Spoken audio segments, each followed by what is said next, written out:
Amém, irmãos? Vamos abrir em Apocalipse 1. Nós vamos falar hoje sobre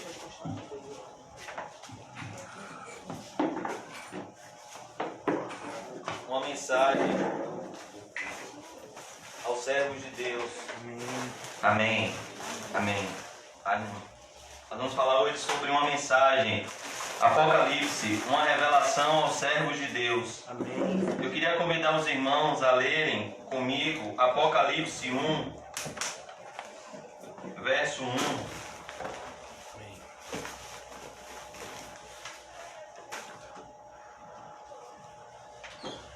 Apocalipse 1, verso 1. Nós vamos falar hoje sobre essa mensagem tão oportuna para as nossas vidas, a fim de que nos preparemos para os dias difíceis que virão. Certa feita, um cristão, em um momento onde a igreja estava sendo perseguida, ele, ao ser preso, ao perder todos os seus bens, deu um testemunho muito bonito quando isso aconteceu. Ele disse: eu já esperava por isso, porque o meu pastor, ele me pregou a verdade. Ele não me enganou que Jesus Cristo ia me dar uma vida sem sofrimento. O meu pastor me disse que se eu seguisse a Cristo, eu iria padecer aflições, eu iria sofrer muito. E é importante, irmãos, que estejamos preparados para as aflições e as dificuldades que antecederão a volta de Jesus e a nossa entrada no reino eterno de glória, se de fato somos servos do Senhor Jesus. Pois o próprio Senhor Jesus nos disse: no mundo tereis aflições, tenham sempre bom ânimo, eu venci o mundo. E a vitória que vence o mundo é a nossa fé. A Bíblia diz que todo aquele que é nascido de Deus, ele vence o mundo. Amém. Queria convidar os irmãos a orar um pouco comigo, para que possamos meditar na palavra do Senhor. Santo Deus e eterno Pai, eu peço, Senhor, que o Senhor purifique os nossos corações, purifique as nossas mãos. Oh Deus, que o Senhor nos dê, Senhor, discernimento espiritual, Senhor. Tira da nossa mente todo o dardo inflamado do maligno, Senhor. Nos dá vida espiritual no nome de Jesus. A Tua palavra diz, Senhor, que quando o semeador, ele saiu a semear, Pai, as aves do céu, Senhor, rapidamente saem para roubar a semente da palavra de Deus. Por isso eu peço, Senhor, que o Senhor purifique a nossa mente, que a nossa mente esteja cativa a Ti nessa noite, Pai Santo. Que o Teu Espírito Santo age em nosso meio, trazendo libertação aos nossos corações. Que nós possamos nessa noite ouvir a Tua voz, pois é o que precisamos para viver, Pai, uma semana digna do Teu santo nome, Senhor. Ó Deus, eu peço que o Senhor nos conceda a graça para aprender a viver contente em toda e qualquer situação, Senhor Jesus. Nos dá essa graça, Senhor, de viver contente em toda, Pai Santo, e qualquer situação, Senhor. É o que eu te peço, Senhor, e te agradeço. Em nome do Pai, do Filho, do Espírito Santo. Amém. E graças a Deus. Amém, irmãos. Então nós vamos ver hoje essa maravilha que é o livro do Apocalipse. Essa bênção de Deus que nasceu em meio ao momento mais difícil do último apóstolo vivo do cristianismo, o apóstolo João. O apóstolo João, ele tinha sido preso pelo fato de viver em verdade e em amor. Em amor e em verdade. Amém. E João nos ensina a verdade bendita que Jesus nos ensinou: se perseguiram a mim, perseguirão a vocês também. Se odiaram a mim, odiarão a vocês também. E João foi odiado e perseguido simplesmente por viver na luz, por pregar a luz, por chamar os homens ao arrependimento e à fé em Jesus Cristo. Ele foi perseguido e ele foi preso na ilha de Patmos. Mas João nos ensina, irmãos, uma verdade maravilhosa, que quando a gente ora em secreto, como Jesus nos ensinou, quando você orar, feche a porta do seu quarto, ou seja, abandone um pouco os seus afazeres, abandone o seu cotidiano e tire um momento para estar a sós com Deus. Feche a porta do seu quarto em secreto, ou seja, um momento onde você está a sós com o Senhor em oração. E o seu Pai que vem em secreto te recompensará. E nós vemos isso acontecer de forma maravilhosa na vida do apóstolo João. Ele tinha todos os motivos para estar ansioso, preocupado, aflito. A sua vida estava em risco. Ele era um senhor de idade. Ele estava em condições altamente desfavoráveis para um senhor. Ele estava preso. Ele não tinha a companhia dos seus discípulos. O Senhor Jesus já tinha morrido, ressuscitado e já estava assunto aos céus. Mas o apóstolo João, ele nos ensina de forma gloriosa que quando nós estamos em situações impossíveis de serem mudadas, nós temos um Deus no céu, onde nós podemos chamá-lo de Pai. Pai nosso que estás nos céus. E João, ele nesse momento de angústia e aflição, ele nos ensina qual é o caminho. Buscar a presença de Deus. Deus é o nosso refúgio e a nossa fortaleza, o socorro bem presente na hora da angústia. Quem é que está precisando de refúgio? Quem está em perigo. Quem é que está precisando de fortaleza? Quem está fraco. E nós estamos sempre em perigo e somos sempre fracos. Por isso precisamos da presença de Deus nos guiando em tudo. E aqui João nos mostra esse privilégio. Ele estava preso. Aparentemente, ele estava em uma situação desesperadora aos olhos humanos e humanamente irreversível. E quando Satanás pensou que tinha frustrado o propósito de Deus e destruído a igreja, colocando numa prisão o último apóstolo vivo do colégio apostólico, o apóstolo João, a Bíblia diz que o Senhor Jesus, ele passou a noite orando e ele escolheu para si os que ele mesmo quis e os designou para apóstolos. Dentre eles estava João.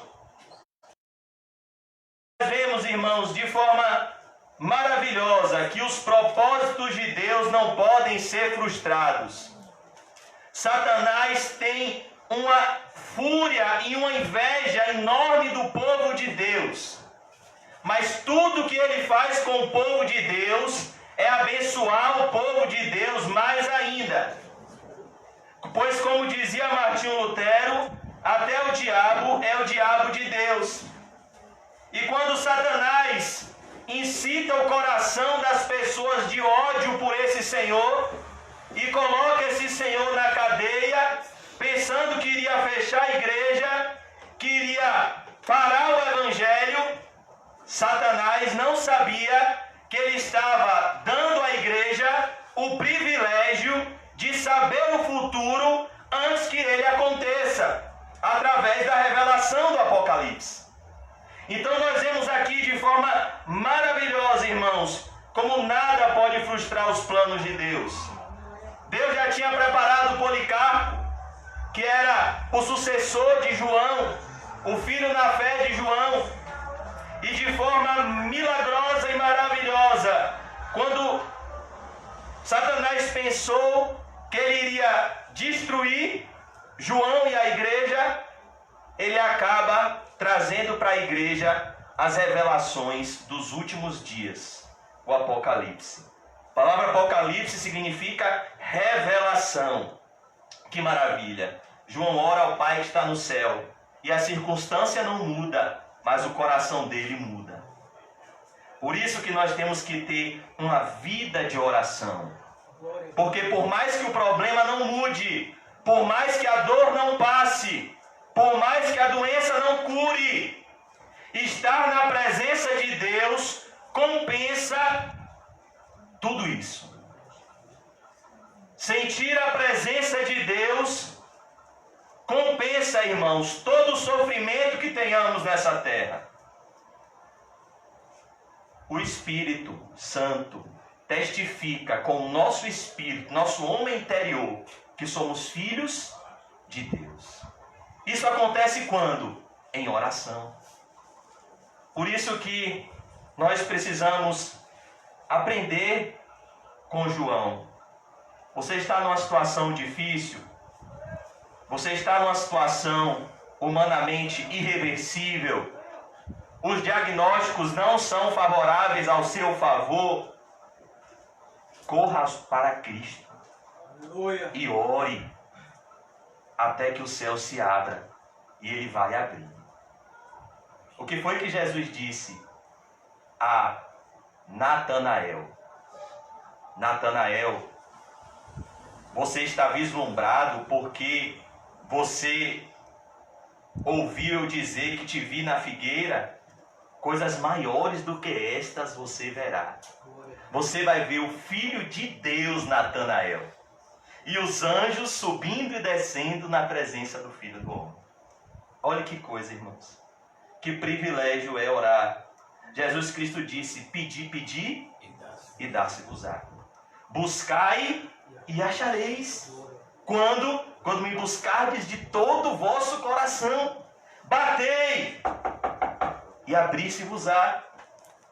Olha que coisa. Todo o que pede, recebe. Todo o que busca, acha. Todo o que bate, a porta se abre. Eu agora mais cedo cheguei em casa e bati na porta. Quem abriu? Minha mãe. Olha que coisa maravilhosa. Quando não é ela, é aquele senhor bonito ali, seu Bastos, que abre a porta para mim. E eu chego aonde? Em casa. Quando a gente bate na presença de Deus, Deus não fica chateado, porque nós somos os seus filhos. Ele fica feliz e tem prazer em abrir a porta da sua graciosa presença. Por isso que Jesus Cristo disse: bata na porta, busque a presença de Deus. Que maravilha! Aqui se abriu. Nós precisamos, para viver os últimos dias, a primeira lição que Apocalipse nos ensina é que nós precisamos, para os últimos dias em que vivemos, de uma visão clara do céu. Amém. O apóstolo Paulo disse: eu sei em quem eu tenho crido, e ele é fiel para guardar o meu depósito até aquele grande dia. O apóstolo Paulo tinha uma visão clara do céu. Ele disse: olhe, eu não estou dando socos ao vento, eu não estou desferindo golpes no ar, como aquele que está cansando-se sem motivo. Não, o apóstolo Paulo sabia em quem ele cria, sabia o que ele estava fazendo e sabia a quem ele estava servindo. Por isso que ele disse: no Senhor o nosso trabalho jamais será em vão, embora pareça. Então nós vemos aqui, irmãos, você precisa de uma visão clara do céu para viver uma vida que agrade a Deus aqui na terra. Antes de Jesus começar o seu ministério diante dos homens, ele começou o seu ministério diante de Deus, diante do mundo espiritual, para saber de forma clara a quem ele estava servindo, de onde ele veio, para onde ele estava indo, quem era o seu inimigo e o que esperar da natureza humana.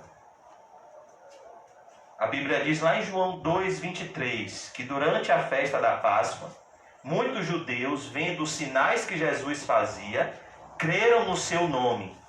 Mas Jesus disse que aquele tipo de crer não era a crença salvífica. Mas o próprio Jesus não confiava neles, porque ele sabia o que era a natureza humana. Ele sabia a capacidade que a mesma pessoa tem de dizer que te ama e de te assassinar em questão de minutos, em questão de dias. Como já tinha dito Jeremias, maldito o homem que confia nos homens. Então, antes de começar o seu ministério diante dos homens, como Jesus inicia o seu ministério? Em primeiro lugar, ele vai para o Rio Jordão. O rio que Naamã desprezou, mas que foi o rio que ele foi curado ao mergulhar 7 vezes e obedecer à palavra de Eliseu. E Jesus vai lá, se encontra com João Batista, é batizado no Rio Jordão. E quem sela o ministério dele? O próprio Deus. Eis o meu filho amado, em quem eu tenho todo o meu prazer. O céu se abriu, irmãos. O Espírito desceu em forma de pomba. Imagine a cena. Se a gente estivesse lá. Imagine a graça que João Batista recebeu. Como vale a pena negar a si mesmo, tomar sua cruz e seguir a Jesus. João Batista viu o Filho de Deus. Ele disse: eis aí o Cordeiro de Deus que tira o pecado do mundo. Eu tenho que ir até você e você vem até a mim. Jesus disse: assim me convém cumprir toda a justiça. Que amor, que graça. E o céu se abriu e a pomba desceu. E Deus fala com a forma mansa, de uma forma mansa e suave. Ele é o meu filho amado, em quem tenho todo o meu prazer. Jesus. E logo depois a Bíblia diz, irmãos, que o Espírito, ele foi pelo Espírito compelido para onde? Para o deserto. Para ser tentado pelo próprio Satanás. Então perceba como Jesus começa o seu ministério. Sabendo quem era o seu pai, a quem ele servia e quem era o seu inimigo. Satanás. Então Jesus Cristo, ele tinha, irmãos, uma visão clara do céu enquanto ele vivia na terra. Se você não tiver uma visão clara do céu enquanto você vive na terra, mais cedo ou mais tarde, o seu amor vai se esfriar. Porque se o seu coração estiver nas pessoas, meu irmão, você vai se decepcionar e se decepcionar muito. Mas se o seu coração estiver em Cristo, é impossível que você se decepcione. Então Apocalipse nos ensina que nós precisamos de uma visão clara do céu. Em momentos de desespero, irmãos, nós olhamos para os montes e perguntamos: de onde virá o meu socorro? Quem eu vou clamar por socorro? Vou ligar para o meu parente, vou ligar para o meu amigo, vou falar com fulano, vou falar com Beltrano. Mas o que é que diz o Salmo? O meu socorro vem do Senhor, que fez o céu e a terra. E João aqui recebe esse socorro que vem do céu.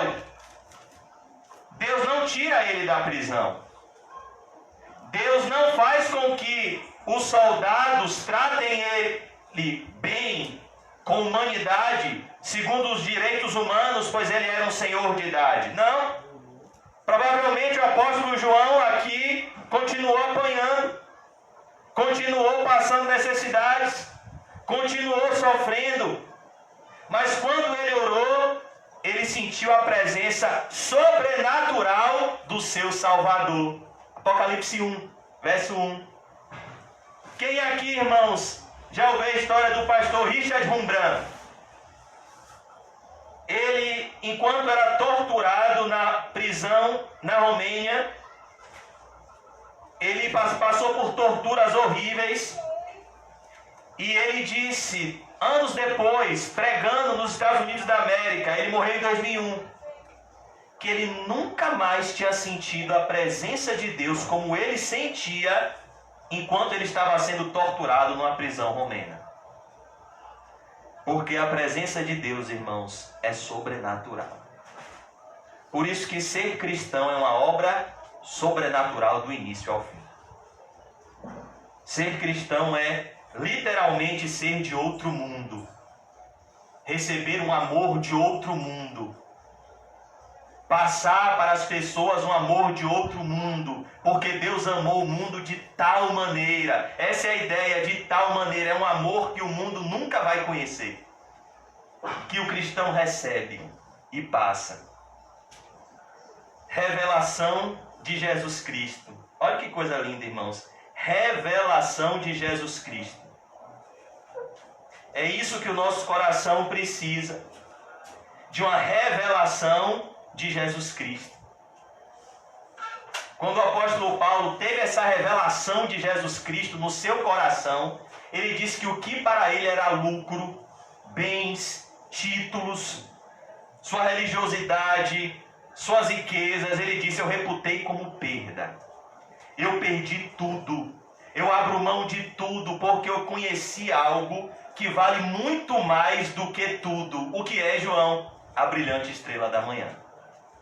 Quando o apóstolo Paulo se encontrou com Cristo, ele diz: tudo é esterco. Sabe o que é esterco? Cocô de cavalo. João conhece bem cocô de cavalo. Que ele vai na fazenda. Seu pai também conhece. Que ele nasceu na fazenda, na roça.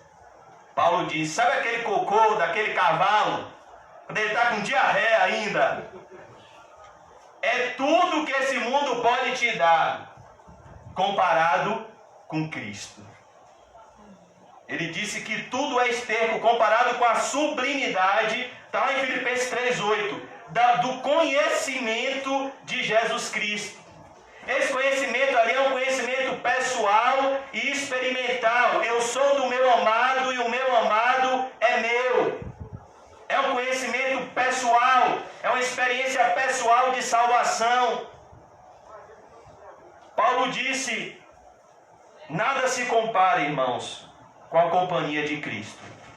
Vale mão abrir mão da glória dos homens, vale mão abrir mão dos títulos, vale mão abrir mão do aplauso das pessoas, vale mão abrir mão das riquezas, vale mão abrir mão dos prazeres, vale a pena abrir mão dos prazeres, vale a pena abrir mão de tudo que esse mundo possa te dar. Quando você chega em casa, bota a cabeça no travesseiro, e quando você vai dormir, você tem paz. Não a falsa paz, mas a verdadeira paz. Amém. De saber que o viver é Cristo e o morrer é. Por isso que Apocalipse é um livro que fala a respeito da pessoa de Jesus de uma forma tão preciosa, irmãos. Revelação de Jesus Cristo. Essa revelação é maravilhosa, vale mão abrir tudo por ela. Mas aqui nós vemos, irmãos, que esse livro é uma revelação de Jesus a João. A revelação de Cristo não é para todos. A revelação de Cristo é dada àqueles que Deus escolheu se revelar. Ninguém pode vir a mim se o Pai que está no céu não trouxer. Vamos abrir em Mateus 11, 25. Mateus 11, 25. Olha que maravilha, irmãos, essa revelação. Mateus 11, 25. Jesus, o Salvador dos humildes. Olha que coisa maravilhosa. Esse título aqui é precioso. Ele é o Salvador dos humildes. Por aquele tempo, exclamou Jesus. Olha que coisa, irmãos. Jesus é o próprio Deus. Jesus é o Criador dos céus e da terra. Jesus é o Todo-Poderoso. Jesus é o Eu Sou, que se revelou a Moisés. Jesus é Tudo foi feito por Ele, sem Ele nada do que foi feito se fez. E aqui Ele está exclamando, Ele está exultando e dizendo: graças te dou, ó Pai, Senhor do céu e da terra, porque ocultastes estas coisas aos sábios e instruídos, e as revelaste aos pequeninos. O livro do Apocalipse é um livro revelado aos pequeninos. É um livro oculto dos sábios e dos instruídos, mas revelado aos pequeninos. Quem era o apóstolo João? Um pequenino do Senhor. Alguém que era pobre, rejeitado e humilhado na terra, mas que era amado no céu. Olha que coisa. Sim, ó Pai, porque assim foi do teu agrado. Ou seja, Deus se agradou em se revelar a pessoas humildes, a pessoas pobres, a pessoas vazias em si mesmos. Porque quem está cheio não pode ser cheio do Espírito Santo. Deus só enche do Espírito Santo quem Ele esvazia, quem Ele quebra para refazer. Porque assim foi do teu agrado. Tudo me foi entregue por meu Pai. Olha que coisa, irmãos. Por isso que os fariseus ficavam indignados com Jesus, por conta da autoridade com que Jesus falava. Tudo me foi entregue por meu Pai. Ninguém conhece o Filho senão o Pai. E ninguém conhece o Pai senão o Filho. Olha que coisa, irmãos. Essa intimidade entre Jesus e Deus, porque, como Ele mesmo disse, eu e o Pai somos um. Jesus é o próprio Deus. E aquele a quem o Filho o quiser revelar. Quem Jesus quer revelar, quer se revelar, Ele se revela. Ainda que a pessoa tenha um coração duro como uma pedra, Ele quebra e transforma esse coração num coração de carne. Ainda que esse coração seja seco, seja cheio de ódio, de amargura, Jesus transforma. Ele quebranta, Ele muda. É maravilhoso, irmãos. Nós vivemos um tempo de apostasia tão grande que as pessoas estão desacreditando no poder conversor do Espírito Santo de Jesus. Devido a falsas conversões, devido à apostasia de muitos, às vezes a gente olha para uma pessoa, por exemplo, que está na rua usando crack, e às vezes a gente desacredita que Jesus pode regenerar aquela vida e transformar num servo de Deus, numa serva de Deus. Mas Ele pode. Ele tem poder para isso. Não há causa perdida para Jesus. Não há vida irrecuperável para Jesus. Ainda que os nossos pecados sejam vermelhos como a escarlate, Deus nos faz mais alvos do que a neve. Que maravilha, irmãos. A melhor sensação do mundo é a sensação de ser perdoado por Jesus. Porque antes de ser perdoado, a gente fica paralisado, como aquele paralítico que foi descido pelos 4 amigos. Mas quando Jesus nos perdoa, a gente caminha na presença de Deus. O que encobre as suas transgressões jamais prosperará, mas o que as confessa e deixa alcança a misericórdia. Como Deus é bom, irmãos. Que maravilha.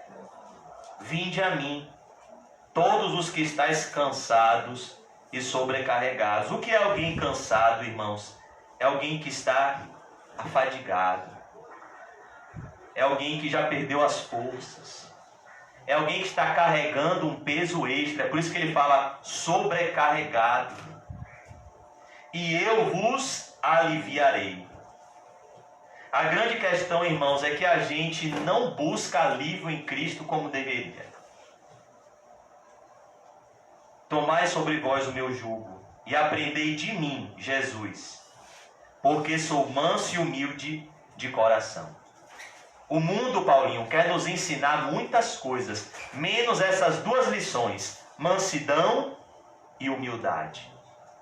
Mas Jesus disse: aprenda de mim, eu sou manso e humilde de coração, e achareis descanso para a vossa alma. Se você for arrogante, se você for orgulhoso, se você confiar na sua própria força, pode ser até que você tenha progressos na terra, mas você não vai ter o descanso da alma.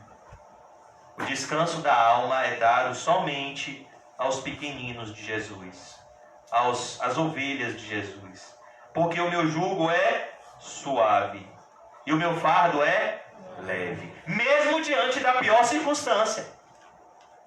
Qual era o jugo que estava sobre João na ilha de Patmos? O jugo de Cristo. Qual era o fardo que estava sobre João na ilha de Patmos? O fardo de Cristo. Então, irmãos, na presença de Deus, o impossível se torna possível. Ah, não, é impossível passar por essa situação. Na presença de Deus a gente pode passar. Talvez o apóstolo Paulo pensasse que fosse impossível passar fome, pois Paulo era rico, vinha de uma família rica, era cidadão romano de nascença, tinha esse título por direito de nascença. Talvez ele pensasse: é impossível que um dia eu, com todos os meus títulos, com todos os meus bens, venha passar fome. Jesus mostrou que ele podia. E que mais? Ele podia passar fome agradecendo a Deus e contente em toda e qualquer situação. Esse é o contexto que Paulo diz: posso todas as coisas naquele que me fortalece. Então, irmãos, nós vemos aqui que o contentamento não está nas coisas, nas pessoas, no dinheiro, nos relacionamentos. O contentamento está em Cristo e somente nele. Ele é o pão vivo que desceu do céu. Ele é o manancial de águas vivas. Amém. Então nós vemos aqui, irmãos, Apocalipse 1:1 diz assim: revelação de Jesus Cristo que Deus lhe deu. Olha que coisa. Deus deu uma revelação a João de Jesus Cristo. É o que nós precisamos, senão nós seremos como a igreja de Sardes, com o nome de que estamos vivos, mas no mundo espiritual ainda estamos mortos. Uma revelação de Cristo que Deus lhe deu, para mostrar a quem, irmãos? Aos seus servos. Olha que coisa preciosa, irmãos. Aos seus servos. As coisas que em breve devem acontecer, e que ele, enviando por intermédio do seu anjo, notificou o seu servo João. Perceba, o livro de Apocalipse é um livro específico, com um público-alvo específico. Primeiro Deus se revela a João, para depois se revelar através de João a um povo específico. Quem são estes? Os servos de Deus. E talvez a gente não tenha noção do servo de Deus. Ser um servo de Deus é ser um escravo de Deus.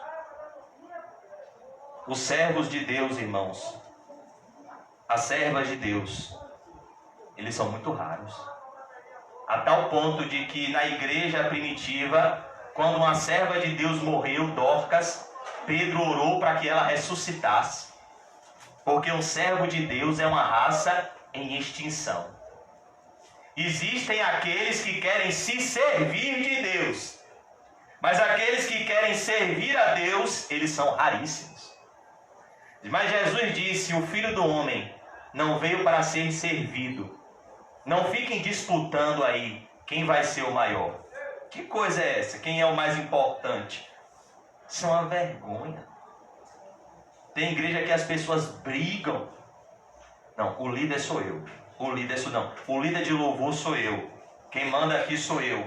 Quem manda aqui sou eu. Jesus disse: não, assim são os governantes do mundo. No meu reino é diferente. Quem quer ser o primeiro, seja o que serve, porque quem é o rei do reino? É o rei da glória, que abriu mão de toda a sua glória para se apertar no ventre de uma adolescente camponesa, se virar um zigoto, nascer no meio de bicho, crescer numa carpintaria, viver uma vida pobre, ser humilhado, rejeitado, taxado como maluco, como possesso de Beelzebu, morrer numa cruz, desnudo, ferido, humilhado, para que ele ressuscitasse ao terceiro dia e então entrasse na sua glória. Jesus nos ensinou. Você quer ser o que lidera? Isso não começa com a busca por títulos, mas com a busca pelo serviço simples e humilde. Nas igrejas não são assim. Quem é que lidera? Ou quem tem títulos, ou quem tem dinheiro. Pessoa que tem dinheiro, normalmente o pastor chama logo. Graças a Deus na nossa igreja não é assim. Olha, eu vou te dar um ministério. Teve um amigo de Quinho, que é médico, e começou a frequentar os estudos. Que ele veio para os 2 estudos, quando o pastor percebeu que aquele dízimo poderia sair, ele disse a Quinho: ô Quinho, é que eu já estou com ministério na igreja agora. Agora eu não posso ir mais não, agora eu já estou fazendo parte da liderança da igreja. Sabe alguma coisa de Bíblia? Nada. Eu fui no consultório dele, o livro de cabeceira lá no consultório é o livro dos testemunhos de Jeová. Imagine. Mas o pastor deu a ele um ministério.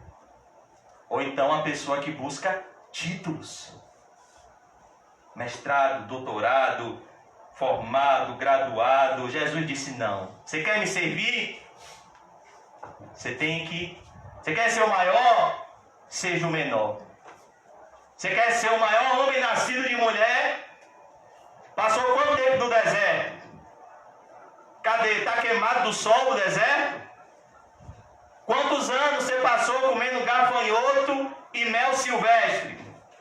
Vestindo roupa de pele de camelo. Esse era o maior homem nascido de mulher. Quem é? É Deval? Não. João Batista. Então Jesus ele nos ensinou, irmão, você quer ser o maior? Seja o que serve. Na igreja ninguém tem um posto acima do posto de servo. Pode ser que um sirva com a pregação, pode ser que um sirva com um cafezinho, pode ser que um sirva com um abraço, pode ser que um sirva com oração, pode ser que um sirva com a barrinha de proteína, como o irmão João, o pastor Lisandro também me deu hoje. Pode ser que um sirva com salgadinho, pode ser que um sirva com o seu tempo. Ô irmão, você está passando por uma situação difícil, vamos conversar um pouco. Vamos passar um tempo conversando. Eu tenho tempo para você, não vá no psicólogo não. Vamos conversar. Você tem um irmão. Glória a Deus. Eu não estou aqui com você com falsidade, eu não quero seu dinheiro, eu não quero te fazer o mal. Eu quero que a gente chegue junto no céu. Vamos bater um papo? Amém. Chegar tarde em casa, eu vou orar para o seu Bastos. Vai ter paciência comigo. Mas na igreja a gente está aqui para servir uns aos outros. Aleluia. Servir em amor. Ajudar uns aos outros. Eu tive fome, me deste de comer. Quem disse isso? Jesus. Eu tive sede, me deste de beber. Quem disse isso? Jesus. Eu tive preso, foste me visitar. Quem disse isso? Jesus. Eu estive doente, você cuidou de mim. Quem disse isso? Jesus. Mas Senhor, quando foi que eu fiz isso para o Senhor? Quando você fez a um dos meus pequeninos irmãos, a mim o fizeste. Que coisa linda, irmãos. Pedro, tu me amas? Apacenta as minhas ovelhas. A mãe de Jesus chama Jesus para fora do templo com os irmãos, dizendo que ele estava fora de si, e Jesus manda um recado pelos discípulos para Maria. Diz lá que os irmãos estão aqui dentro. Marcos 3. Quem é a minha mãe? Quem são os meus irmãos? são aqueles que ouvem e obedecem à voz do Pai que estás nos céus. Esse é meu irmão, minha irmã e minha mãe. Porque os laços consanguíneos vão acabar, mas os laços espirituais jamais vão acabar. Talvez seu irmão na terra não seja seu irmão no céu, sabia disso? Você vai batalhar para que ele seja, você vai orar para que ele seja, mas talvez ele não seja. Mas o irmão em Cristo é seu irmão na terra e vai ser seu irmão a eternidade toda no céu. Então trate de suportar ele, perdoar ele e amar ele. Perdoar quanto? 70 vezes 7. Aleluia. E 70 vezes 7 não é 490. É um símbolo. É sempre. Fala, sai.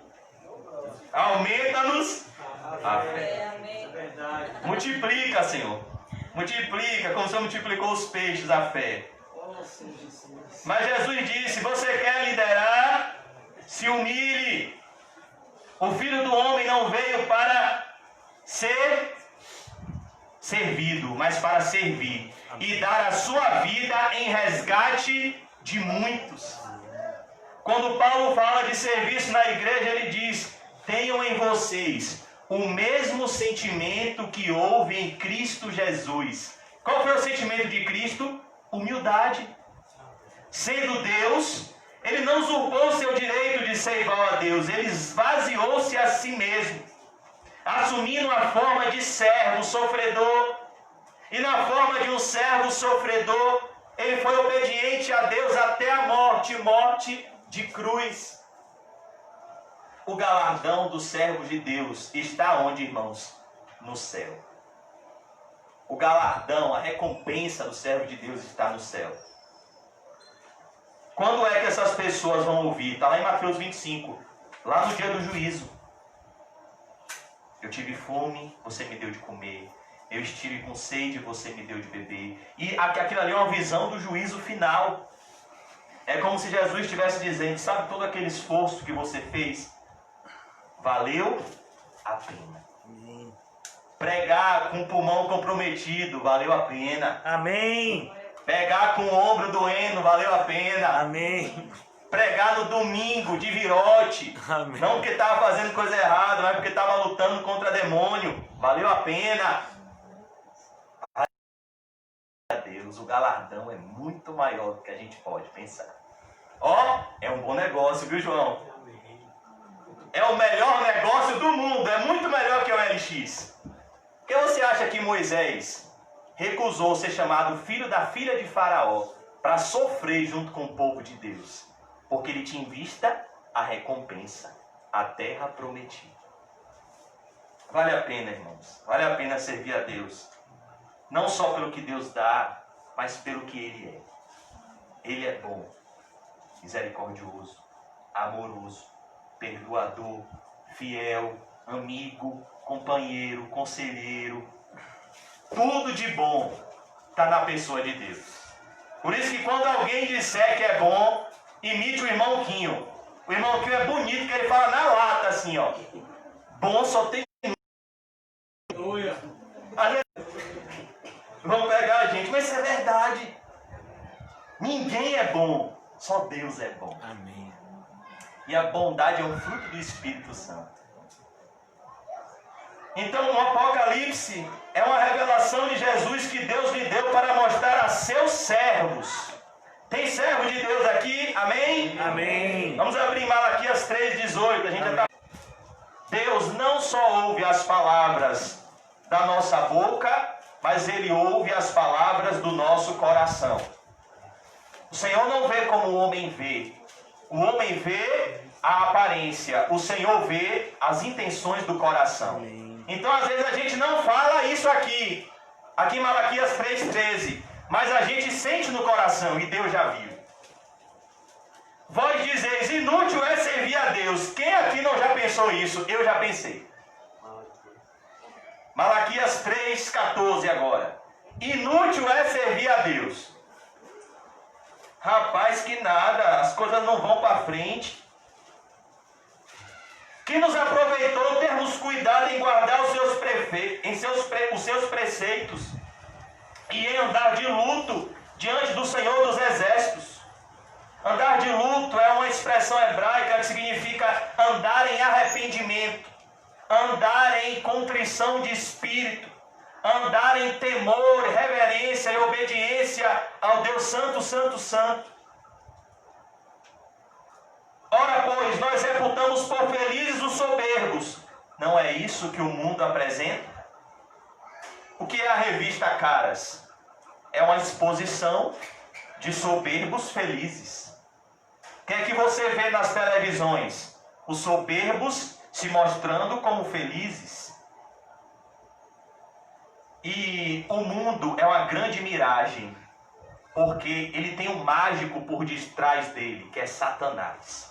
O mundo inteiro jaz no maligno. E Satanás pinta, maqueia os seus servos de felizes, quando na verdade eles são infelizes. Satanás é capaz de maquiar uma pessoa, isso aconteceu aqui no Alto das Pombas semana passada, a tal ponto dela estar aqui sorrindo e daqui a 30 minutos ela está se enforcando numa corda. Ela está se suicidando. Não foi, Monquinho? Isso aconteceu aqui no Alto das Pombas. Isso aconteceu na minha rua mês passado. Monquinho foi lá e eu também, meio mundo de viatura. Eu, Jesus, está mandando alguém perigoso aqui na rua? Depois quando eu saí de novo, carro da perícia. Quem foi? Um rapaz que na hora do almoço estava dando risada com a sua família e horas depois pegou uma forca e se suicidou. Ser soberbo não é ser feliz. Ser feliz é ser pobre em espírito, porque deles é o reino dos céus. Amém. Deus existe aos soberbos, mas dá graça aos humildes. Mas olha aqui, meus amados irmãos, o mundo diz, não, os soberbos são felizes. Também os que cometem impiedade prosperam. Não é assim? Quem são os ricos e poderosos do mundo? Os ímpios. Quem é que prospera segundo o mundo? Os ímpios. Eles cometem impiedade e prosperam. Veja a história de vida dos poderosos. Pegue os últimos 4 presidentes do Brasil. Veja a história de vida deles. Impiedade. Aonde eles chegaram? No topo da nação. Os que cometem impiedade prosperam. Quem são os empresários mais ricos do Brasil? Aqueles que sonegam impostos. Aqueles que fraudam empréstimos milionários no BNDES, em bancos públicos, como foi o caso daquele Joesley Batista, do grupo JBS. O mundo é assim, irmãos. Os que cometem impiedade prosperam, sim, eles tentam ao Senhor. O ímpio tenta ao Senhor. Às vezes a gente confunde, amados irmãos, longanimidade com impunidade. Às vezes a gente pensa que a pessoa peca e Deus já vai lançar ela imediatamente no inferno. Não! Deus dá tempo para que o homem se arrependa. Eles não escapam, na verdade. Eles estão sendo suportados pela longanimidade de Deus. Aquele rico da parábola de Lucas 16, ele não tentava o Senhor e escapava. A ira de Deus estava sobre ele. E um dia, a ira de Deus desceu sobre ele, quando ele morreu e acordou do inferno. E pediu ao que? Ao pai Abraão? Uma gota de água. E o pai Abraão disse, não, agora não tem mais. Acabou a água. Sim, eles tentam ao Senhor e escapam. Agora, olhe que maravilha. Aqui é uma promessa para os servos de Deus. Verso 16, Malaquias 3,16. Então os que temiam ao Senhor falavam uns aos outros. É a gente conversando aqui na CCVE, não é não? Amém. Todo mundo aqui não teme a Deus? Amém. O resumo da vida do homem é temer a Deus e guardar os seus mandamentos. Amém. Qual é o princípio da sabedoria? O temor ao Senhor. Amém. Então os que temiam ao Senhor falavam, conversavam uns aos outros. Por que eu gosto de ficar na igreja conversando com os irmãos? Porque na igreja eu encontro pessoas que temem ao Senhor. Amém. Fora da igreja eu encontro ímpios. Amém. Que só falam impiedade. Eles não temem a Deus. É verdade. O palavrão vem na boca, ele solta o palavrão. A pessoa passa e fala, ele não tem temor. No seu coração ele diz o que, João? Não há Deus. Deus não existe. Essa conversa de juízo, de inferno é conversa. Cuidado. Deus existe e o inferno não é uma conversa, é uma realidade. Amém. Quem morre sem Cristo, acorda lá. Por isso que quem é crente gosta de andar com quem? Anda com sábios, será sábios. Falavam uns aos outros. Quem é que já assistiu o Peregrino? O cristão andava com quem? Fiel. Fiel foi para o céu. Ele andou com quem? Esperança. Porque as más companhias pervertem os bons costumes. Isso é perigoso, irmãos. Falavam uns aos outros. Por isso que a gente não vem para a igreja e fica doido para ir para casa. Não. Porque quando eu chego na igreja, eu cheguei em casa. Como é que eu fico doido para ir para casa se eu estou na minha casa? Amém. É por isso que os irmãos têm que me suportar.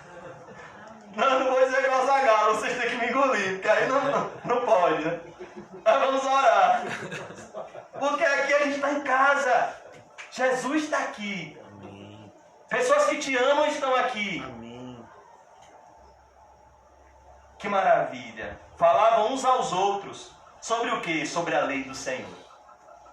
Que coisa boa. Quando o cristão se encontra com o fiel. E aí, fiel? Suas experiências com Deus. E fiel conta para o cristão as experiências dele com Deus. É tão bonito. Um cristão se encontrando com outro cristão. É tão bom. Quando Paulo encontrou Timóteo. Lá na igreja de Filipenses, né? Quando ele foi plantar, ele encontrou um jovem lá. Que era temente a Deus. Desde criancinha aprendia nos caminhos do Senhor, Timóteo. Amém. Imagine que encontro precioso de Paulo com Timóteo. O cristão não pode ser individualista. Não combina individualismo com cristianismo. Não combina. O Senhor atentava e ouvia. Olha que coisa. Então os que temiam o Senhor falavam uns aos outros. Quando crentes verdadeiros estão conversando, quem está lá no meio deles? Jesus. Onde estiverem dois ou mais reunidos em meu nome, quem está? Eu estarei presente. Até a consumação dos séculos, João. O Senhor atentava e ouvia. A ideia aqui é, o Senhor se atenta Ele está perto da gente. Ouvir Ele sabe o que a gente está passando. Amém. Ele é maravilhoso. É o Emanuel, Deus conosco. Havia um memorial escrito diante dele para os que temem ao Senhor. Olha que coisa, irmãos. Há um memorial. Há um livro. Quem aqui já viu o memorial, né? Tem lá, acho que no Rio de Janeiro, tem a calçada da fama, a pessoa bota o pezinho lá, né? Tem um memorial. Tem um memorial do futebol. Aqui está dizendo que no céu tem um memorial escrito diante dele para os que temem ao Senhor. Jesus disse, na casa do meu Pai há muitas moradas. Glória a Deus. A sua casa, irmão, é a sua casa. E ninguém vai roubar a sua casa no céu, se você é um cristão. Para os que temem ao Senhor e para os que se lembram do seu nome.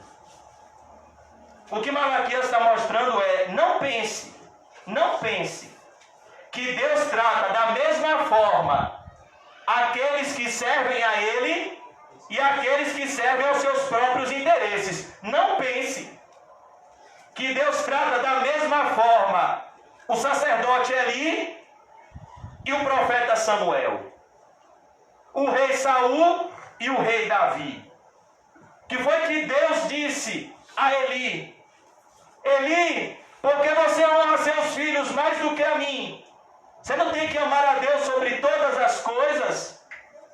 Aos que me honram, Eli, eu os honrarei. Aos que me desprezam, Eli, eu os desprezarei. O que é isso? Um tratamento diferenciado para pessoas diferenciadas. Quem honra a Deus, Deus trata de uma forma. Quem não honra a Deus, Deus trata de outra forma. E para os que se lembram do seu nome, eles serão para mim particular tesouro. Olha que coisa, irmãos. Os cristãos são para Cristo um particular tesouro. Jesus comprou cada cristão com seu sangue. O preço da cruz foi o resgate dos eleitos de Deus. Naquele dia que prepararei. Davi orou no Salmo 23. O Senhor prepara uma mesa na presença dos meus inimigos. Deus prepara uma mesa naquele grande dia para aqueles que o servem. Diz o Senhor dos Exércitos, verso 17: poupá-los-ei, como um homem poupa seu filho que o serve. Olha que coisa, irmãos. Deus está falando, eu vou te poupar como um homem poupa seu filho amado que o serve. Que maravilha, irmãos. Deus é um bom pai, é um maravilhoso pai. Amém, Senhor. Ele reconhece o trabalho dos seus filhos. A gente não merecia isso. A gente merecia viver uma vida toda de obediência, bater no peito e dizer, eu sou um servo inútil, fiz somente o que o meu Senhor mandou fazer. Amém. Mas aqui Malaquias está dizendo, embora vocês sejam humildes, precisem ser humildes, saibam disso, Deus está vendo tudo. Deus estava vendo cada martelada que Noé dava na arca, cada escárnio que Noé sofria, até que o Senhor fechou a porta do lado de fora. E poupou quem? Noé e a sua família. E condenou o mundo inteiro que não servia e não temia. Então vereis outra vez, verso 18, a diferença entre o justo e o perverso, entre o que serve a Deus e o que não o serve. Voltando para Apocalipse 1, revelação de Jesus Cristo que Deus lhe deu para mostrar aos seus servos. Quem é o público-alvo de Apocalipse? Os servos de Deus. Apocalipse não é um livro para suprir que estão especulando sobre o futuro.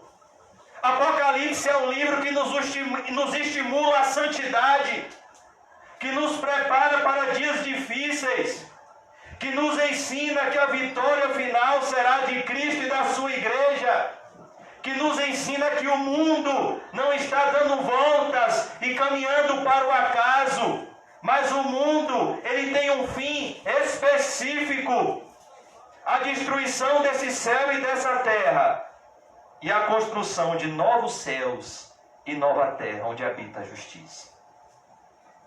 Então aqui nós vemos mostrar aos seus servos. Quem são os servos de Deus? Aqueles que obedecem a Deus. Quando Samuel ouviu uma voz assim, Samuel, Samuel. Ele estava dormindo. Aí ele ouviu e ele correu para Eli. Senhor Eli, Senhor Eli, quem está me chamando? Aí Eli, vai dormir, menino. Samuel voltou a dormir.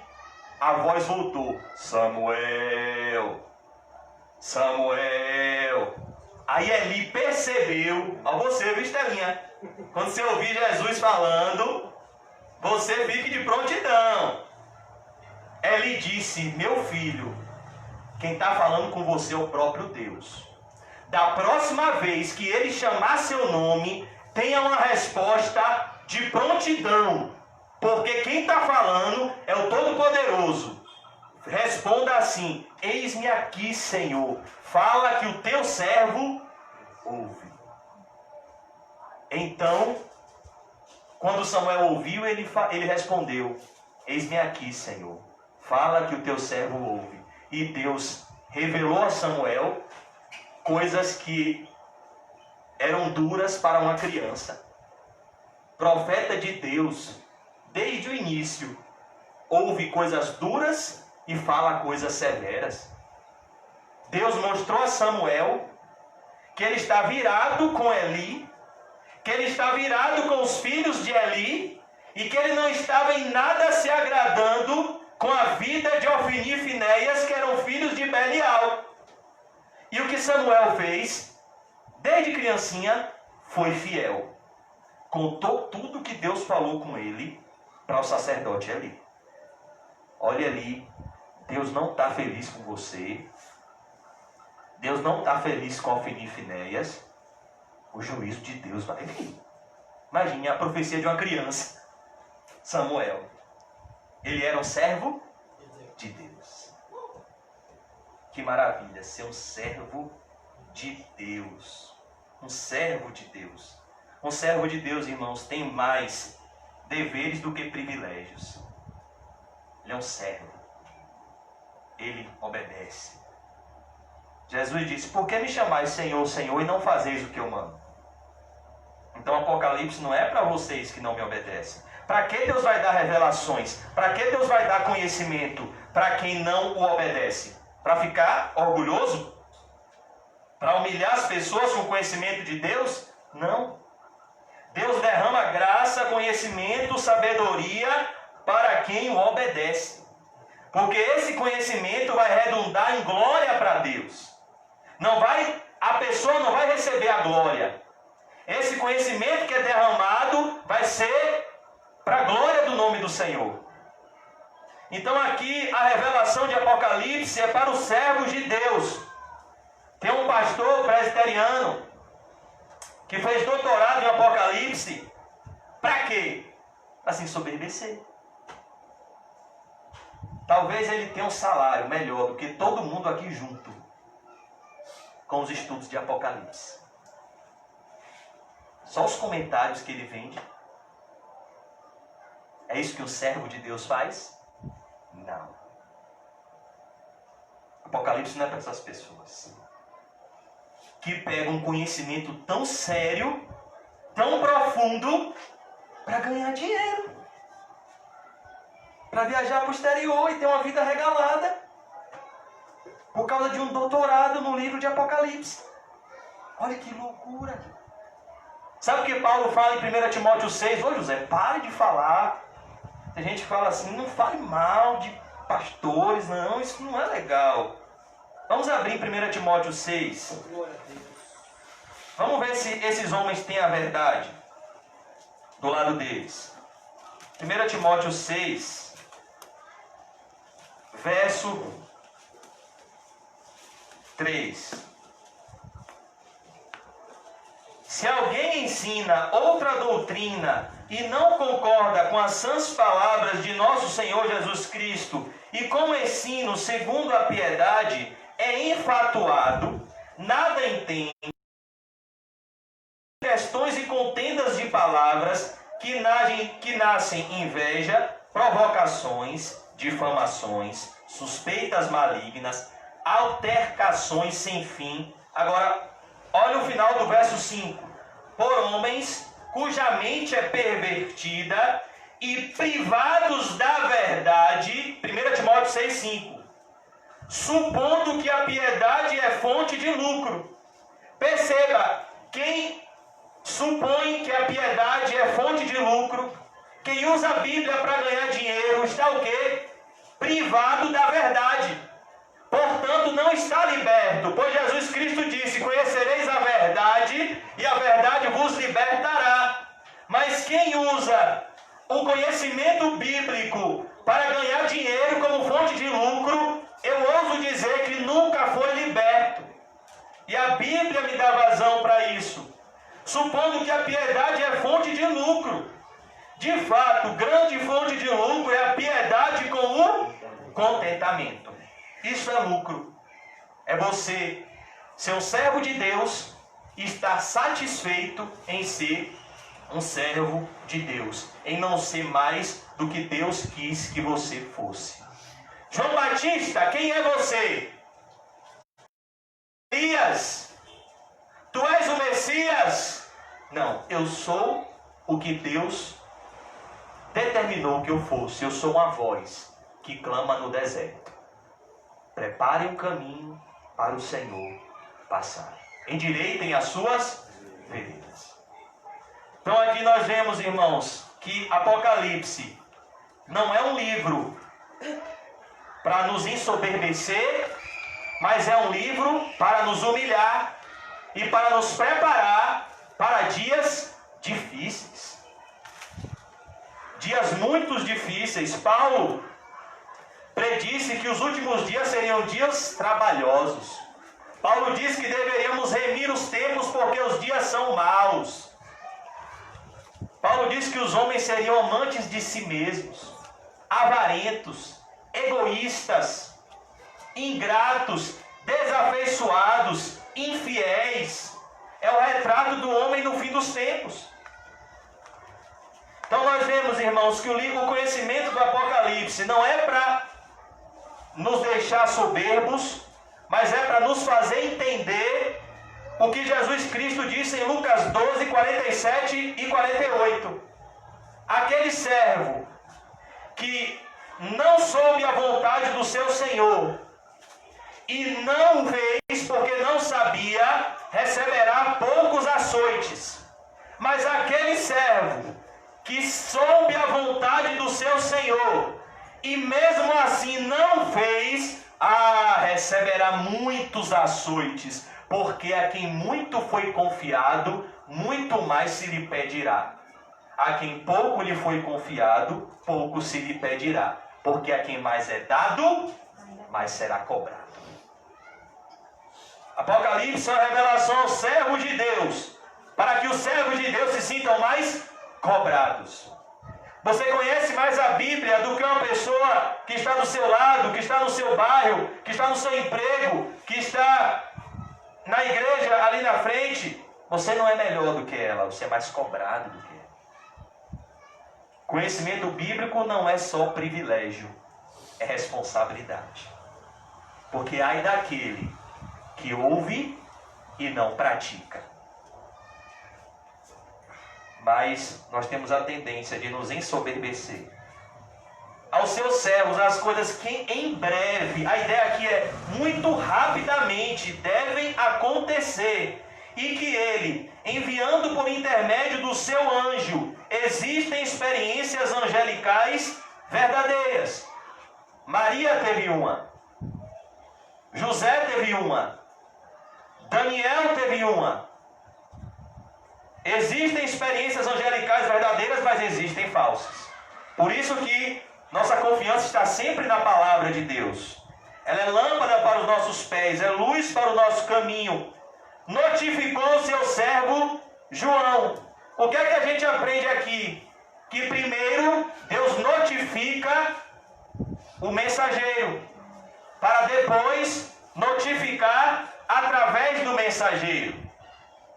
Esses dias eu fiz um comentário no post de um pastor que disse assim: o que importa não é a vida do pregador, é somente o que ele prega. Se você cobrar a vida do pregador, isso é uma salvação por obras. Aí eu coloquei embaixo: não foi isso que Paulo ensinou ao seu sucessor Timóteo. E coloquei 1 Timóteo 4,16: toma conta de ti mesmo e da doutrina, assim será salvo você e aos que te ouvem. O que é que Paulo disse? Timóteo, conserva-te a ti mesmo puro, tome conta do seu testemunho, foge das paixões da sua mocidade, viva uma vida reta e cuidado para você não pregar nada errado. Vida e pregação. Assim, quem te ouve vai ser edificado e você vai ser transformado. Sabe o que essa pessoa fez? Apagou meu comentário. Já tinha me excluído do Facebook. Agora apagou o meu comentário. O que é que ele disse? Eu estou acima de qualquer exortação. Não estou aqui para ser exortado. Eu estou aqui para ser bajulado. Se você não quer me bajular, não ande comigo. Eu só ando com quem me bajula. Totalmente diferente de Davi. Por isso que, como eu disse, para servir a Deus na terra, você tem que ter uma visão clara do céu. Porque os homens te decepcionam e decepcionam muito. Às vezes você pensa que está diante de um servo de Deus, e está diante de um ministro de justiça que está travestido. De um servo das trevas travestido de ministro de justiça. Se ele fosse um servo de Deus, ele dizia o quê? Rapaz, é mesmo. perdão. Eu tenho que tomar conta do meu testemunho, sim. Mas não. Eles não querem ser exortados. Não são pobres em espírito. E deles não é o reino dos céus. Eu tenho muito medo disso. De me tornar uma pessoa orgulhosa e soberba. Por isso eu peço a Deus todos os dias que Ele me humilhe, para que eu não me exalte, porque a soberba precede a queda. E quando a queda não é na terra, pela correção, é no inferno, pela condenação. Quanto maior a altura, maior a queda. Qual era a altura do rico, da parábola do rico e do Lázaro? Uma altura enorme. Qual foi a queda? Direto no inferno. Irmãos. Que Deus conceda arrependimento aos nossos corações. Então, aqui no verso 2, notificou o seu servo João. A primeira pessoa que deve praticar o sermão, ouvir o sermão, é o pregador.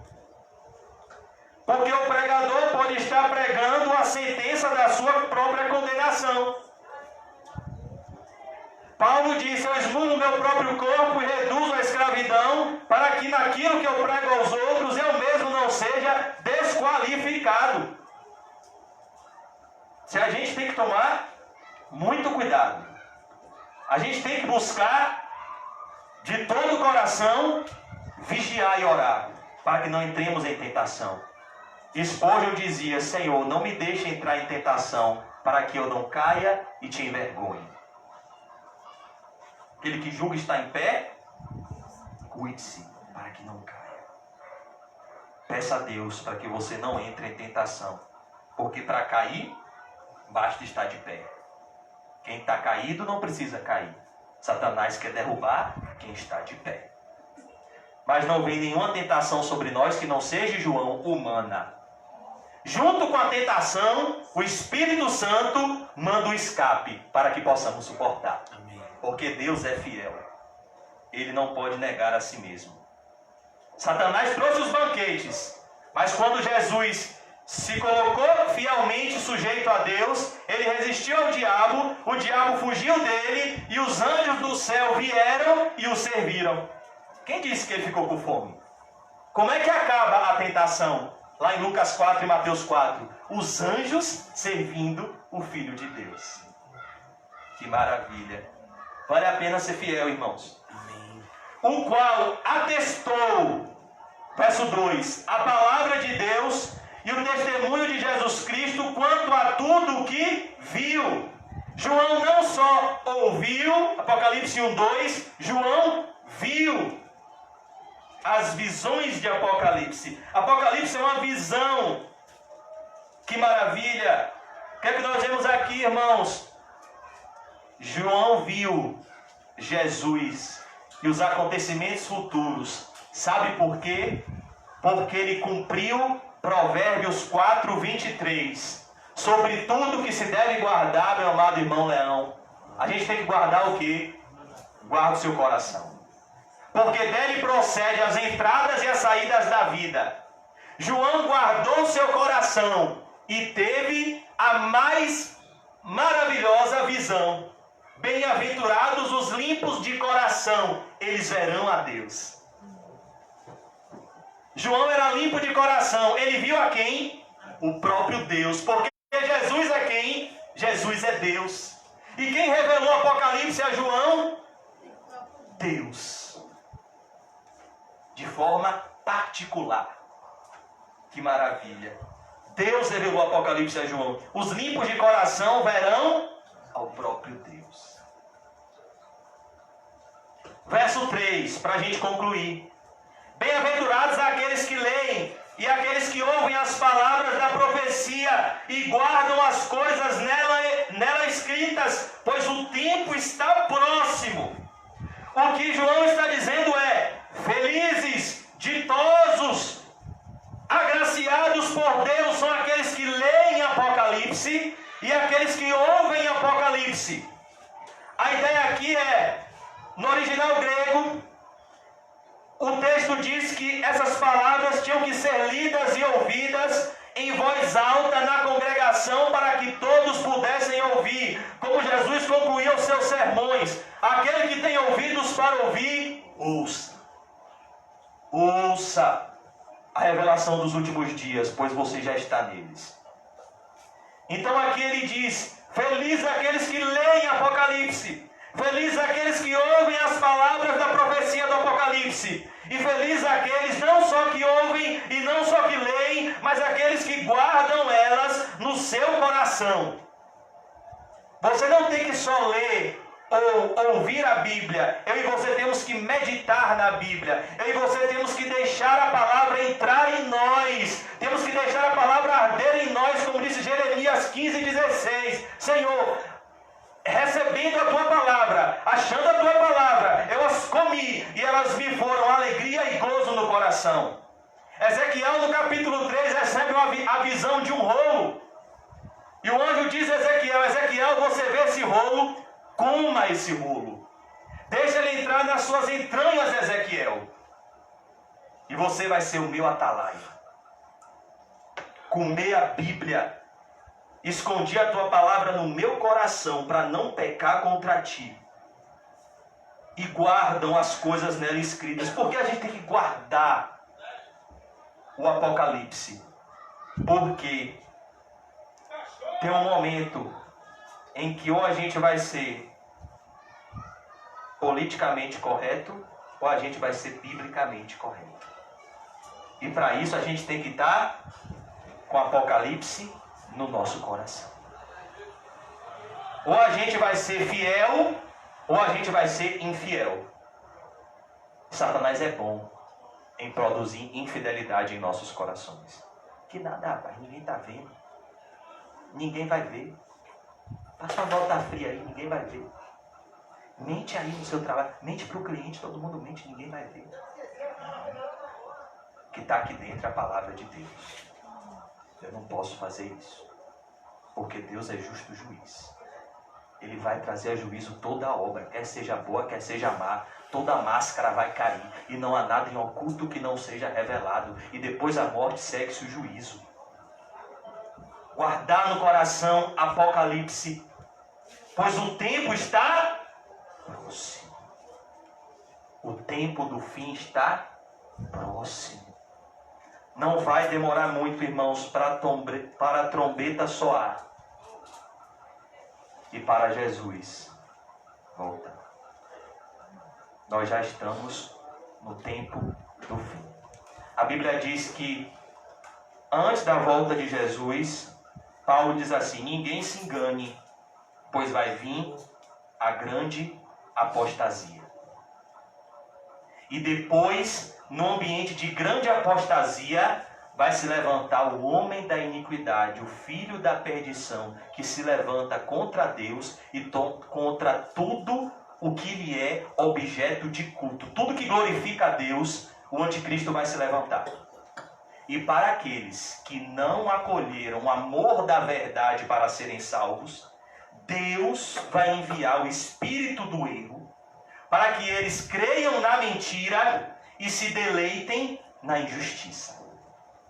Sabe o que Paulo está dizendo? Que quem não se preparar para o fim dos tempos vai fazer a vontade do diabo, achando que está fazendo a vontade de Deus. Porque Deus vai enviar um espírito enganador, uma falsa paz, para a pessoa que serve ao anticristo, pensar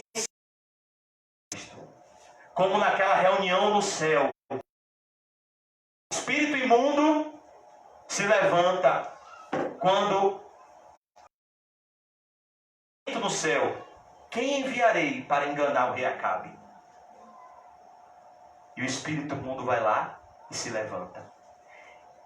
E esse espírito imundo se tornou um espírito mentiroso na boca de todos os profetas de Israel, exceto do profeta Micaías. Havia muitos falsos profetas, e Apocalipse 11 fala de 2 testemunhas. Olha até que ponto vai chegar, irmãos. Todo mundo perdido e 2 testemunhas profetizando da parte de Deus, e ainda vão ser mortas. E as pessoas vão comemorar a morte deles. Mas Deus irá ressuscitá-los e irá levá-los ao céu na presença de todos. Por isso, irmãos, que Apocalipse é o livro do tempo em que estamos vivendo. Queria concluir passando para mim e para todos os amados irmãos um dever de casa. Amém? Amém. Posso passar? Pode. Posso, Estelinha? Amém. Posso, Henrique? Ler os sermões escatológicos de Jesus. Mateus 24, Lucas 21 e Marcos 13. Amém. Pois o tempo está próximo. Falta muito.